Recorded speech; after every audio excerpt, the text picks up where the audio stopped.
To all of you. I'm Sumana Ghosh, PGT History, and I'll be starting chapter 6 of book 2, Bhakti Sufi Traditions. In this chapter, we'll be studying about the changes in the religious beliefs and the devotional texts, all this happening within the time period of 8th to 18th century CE. What are we going to learn through this chapter? A mosaic of religious beliefs and practices, poems of prayer, early traditions of Bhakti, Veera-Shaiva tradition, religious ferment in North India, new strands in the fabric, Islamic traditions. First, we take up the topic, a mosaic of religious beliefs and practices. During this period, a wide range of gods and goddesses were found in the sculpture as well as texts. The major deities like Vishnu, Shiva and the goddess, they were visualized in a variety of forms.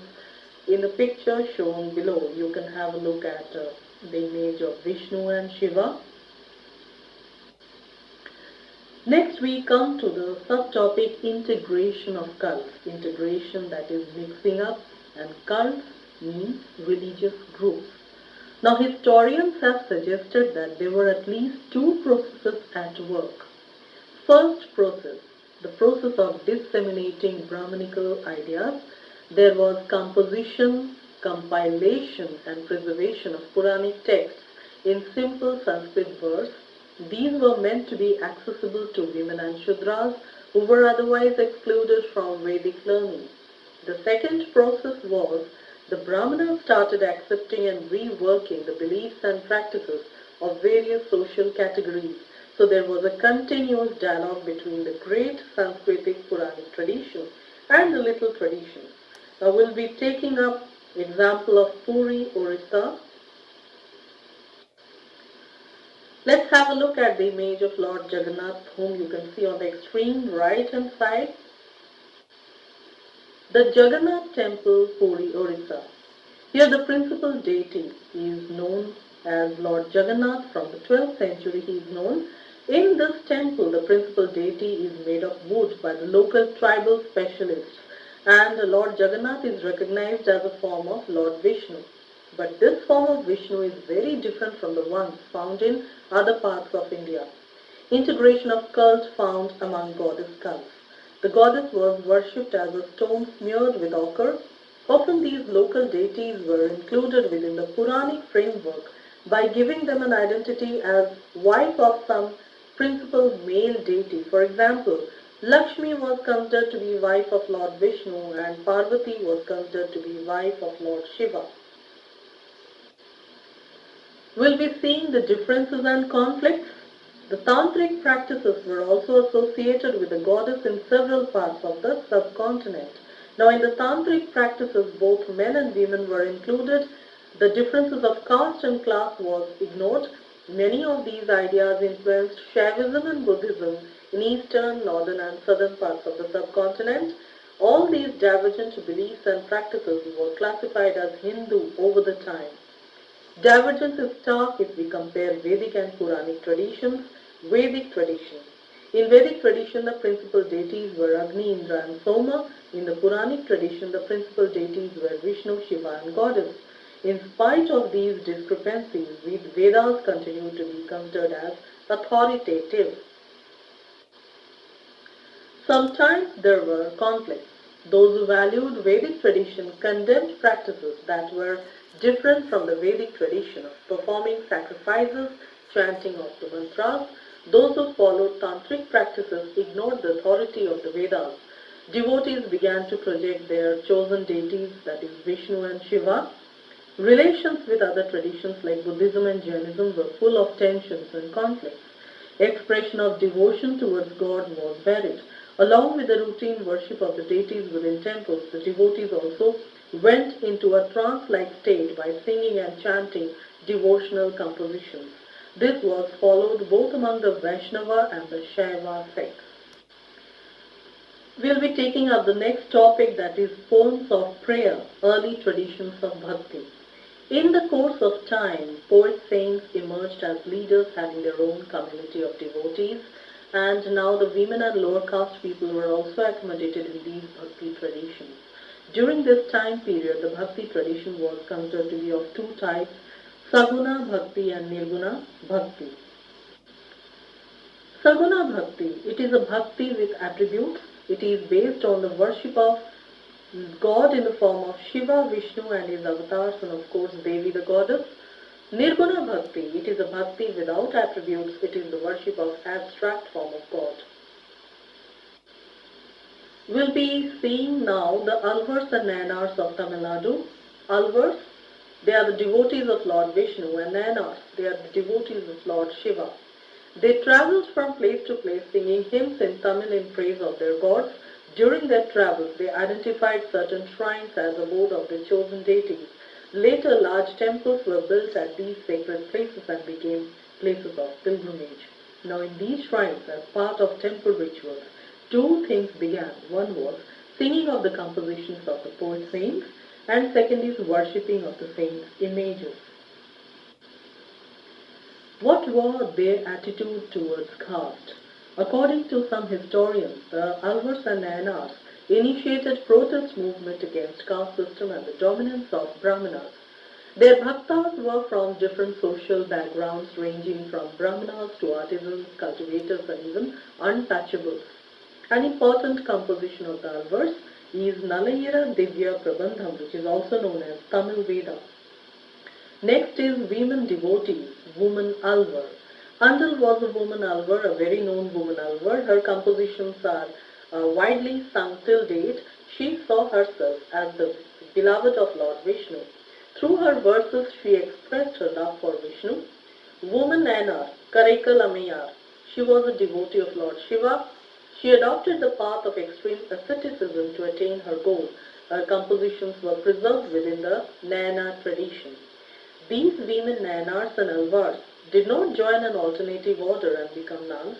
Their very existence and composition posed a challenge to the patriarchal norms.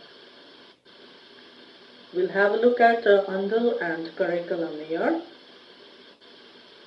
What were their relations with the state?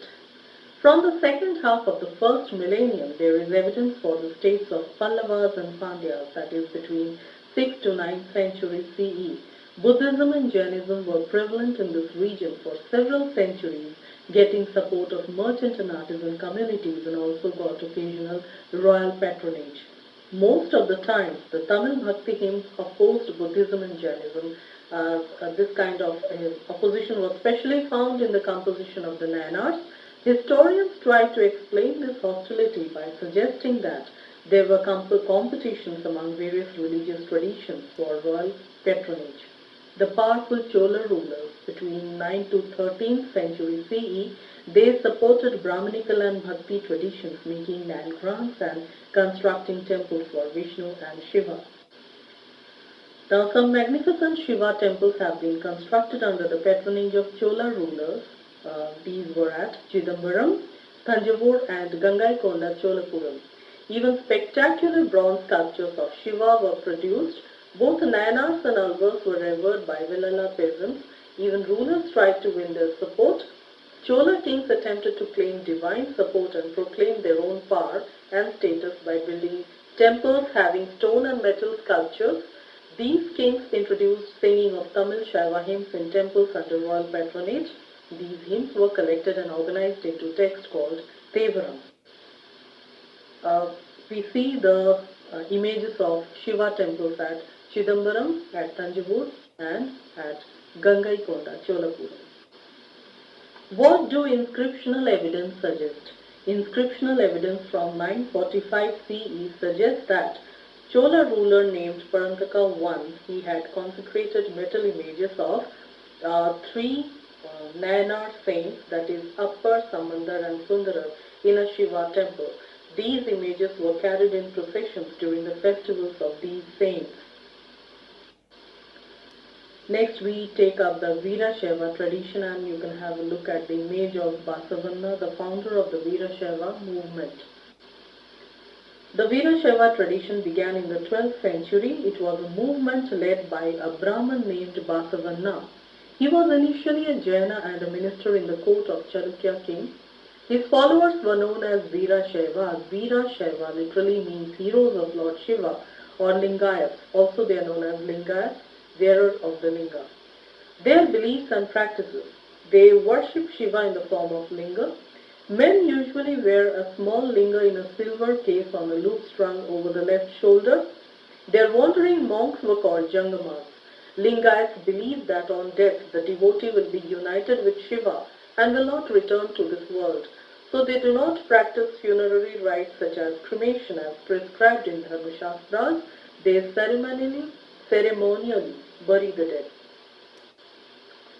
They challenge the idea of caste and the pollution attributed to certain groups by Brahmanas.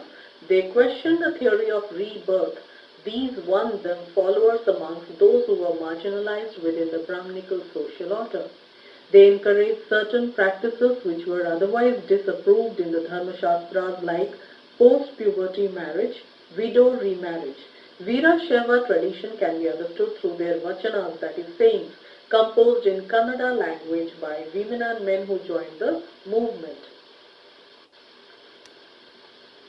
We'll be seeing the religious ferment in North India.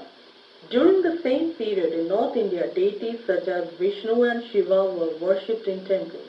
However, historians have not found any compositions resembling that of the Alvars and Nayanars till the 14th century in any part of North India.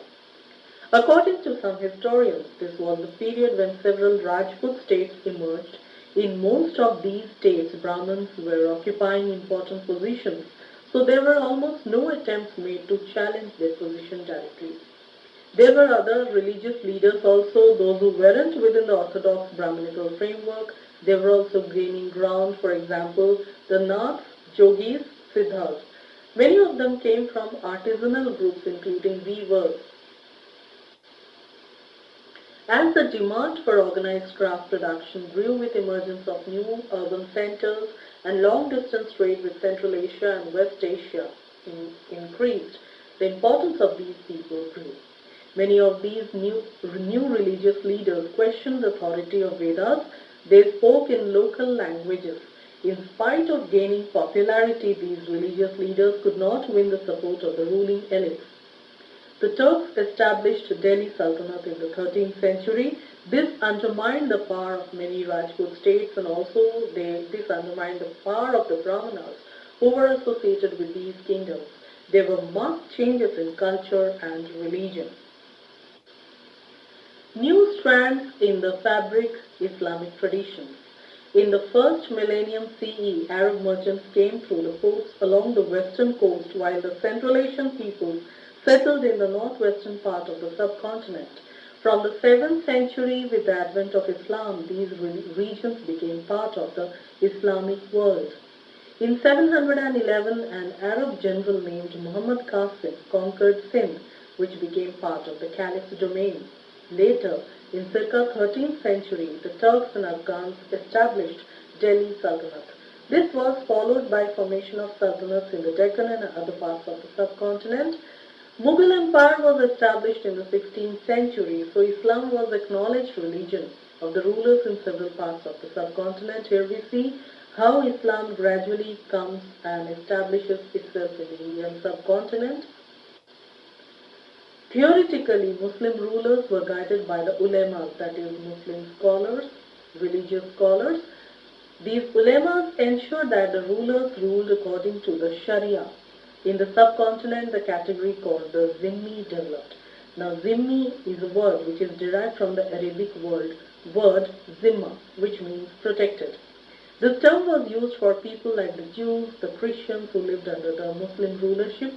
They paid a tax called jizya and gained right to be protected by the Muslims. The rulers often adopted a flexible policy towards their subjects. For example, several rulers gave land endowments and granted tax exemptions to Hindu, Jain, Zoroastrian, Christian and Jewish religious institutions, and also expressed respect and devotion towards non-Muslim religious leaders. Mughal rulers like Akbar Aurangzeb gave such grants. to various religious institutions.